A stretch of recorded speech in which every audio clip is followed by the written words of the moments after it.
Hey guys, hi, welcome back once again. My name is Vaishali, and today I'd like to talk about our names, the labels, and the brand values that get associated with them. Essentially implying that we all have a name and a certain image associated with that name, with that brand, with the name that also functions as a brand.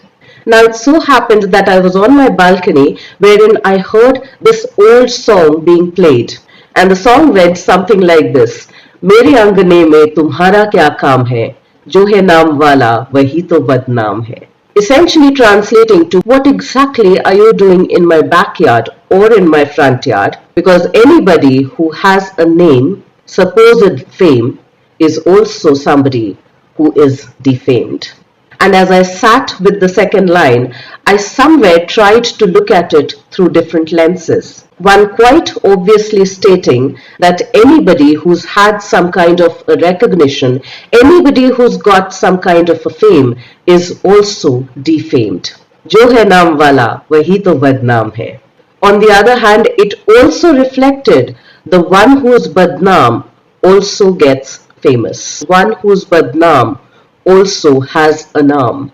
And somewhere it also told me that these two things almost always walk together, walk hand in hand, which essentially means that there might be tons of people who may like you, but there'll be equally tons of other people who are not going to like you.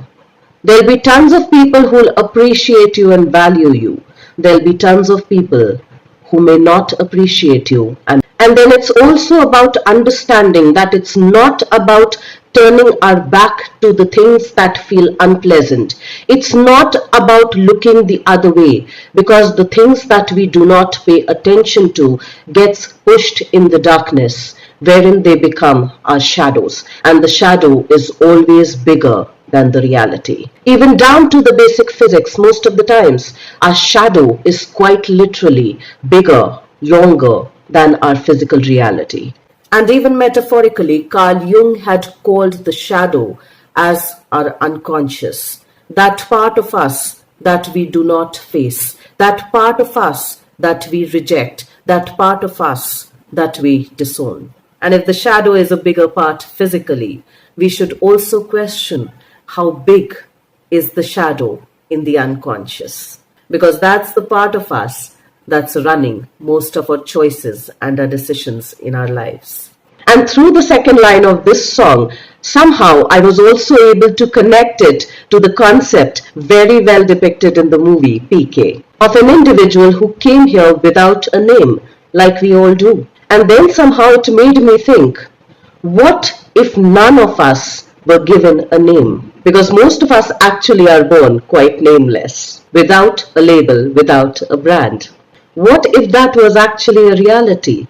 Maybe we'll not need to struggle keeping up our name, maintaining our name, or even running the fear of getting defamed, of even running the fear बदनामी हो जाएगी.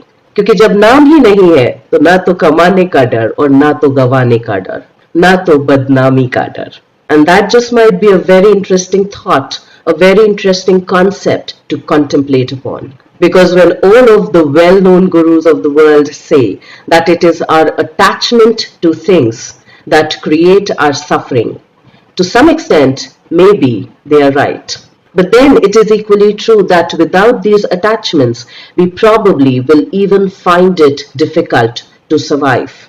Right down to the physics of it. If the roots of the plant are not attached to the ground, are not attached to the earth, probably it will not get its nutrients. And if it doesn't get its nutrients, it will die, it will perish. And probably that is where the discernment of the attachment theory, or all of our ways of attachment, comes in. The attachment to our names, the attachment to our shames, the attachment to our love, the attachment to our fears, the attachment to our beliefs, the attachment to our ideologies, the attachment to our ideas, the attachment to our feelings, the attachment to our thoughts, the attachment to our own stories. And the harder we probably try and attach to them, the more rigid they become. And the more rigid they become, They probably allow little flexibility within ourselves to mold ourselves, to recreate our own selves, to recreate our own narratives, to recreate our own stories, to recreate our own name,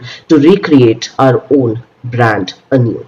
And which is also where some of the most inspirational and the most transformational, or probably inspiration because of their transformation, personalities, stories, pop before us. Examples of engineers who turned cricketers. Examples of tennis stars, tennis legends becoming authors and businessmen and educationalists. Andre Agassi, if I had to mention the name. Glennon Doyle, from becoming a school teacher to now becoming a world-renowned author. Twinkle Khanna, from becoming an actor to then becoming a candle maker to then becoming an interior designer to now also being a writer.